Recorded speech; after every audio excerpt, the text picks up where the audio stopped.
So my name is Mason Jennings. I work here at the Victoria Youth Empowerment Society in their Alliance Club. I started off never wanting to go to post-secondary. It took me a year to find something that kind of clicked for me. When I was at Camosun, I never went to school full-time. I always worked and went to school. So I worked for a couple of years, but there's a transfer program between Camosun and UVic into UVic's Child and Youth Care program. So I'm currently in my 4th year of my Child and Youth Care degree, almost done that right now.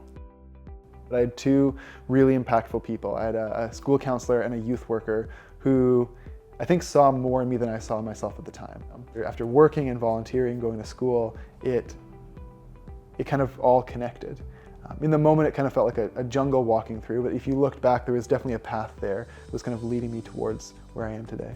I really liked connecting with my teachers who had worked in this field for a while. I liked hearing about what this field could offer, because it's quite large. There's not one specific thing. If you graduate with a social work degree or a child and youth care degree, the world's kind of your oyster. There's so many niche jobs that you can do that you can give back in a real tangible way. I'm a people person and a bit of an extrovert, so I really love just the relational building aspect of all this work. It's really nice to get to know youth and ask them questions and hear who they are, and even kind of do what those youth workers did for me when I was younger. Ask them questions that make them think about what they want to do in the future. But I think of the youth that we get to work with, I don't know what makes a youth comfortable. I think having a bit of a balance there is really helpful. I want to make sure that the youth are getting the services they need. They're feeling comfortable, they're feeling safe.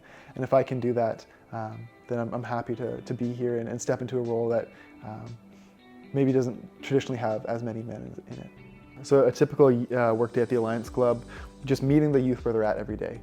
Whether that's making a meal, whether that's helping them do laundry, it really varies what we do. We give out 2 meals a day, usually lunch and dinner, and then everything else is really just meeting a youth where they're at. You have to realize that the job is challenging at times. And there's other days that are amazing. There's other days where it is just a day long of celebrating the success of a youth, and there's other days where it's really hard work. So one youth might be going through a hard time, but another youth might be doing well, and I think you get to balance out those ups and downs and those challenges. These sort of roles, working with youth and kids, especially in vulnerable situations, is essential. I want to make sure that my coworkers and myself are always looking out for the best interests of the youth and are always giving them another second chance to have a better life.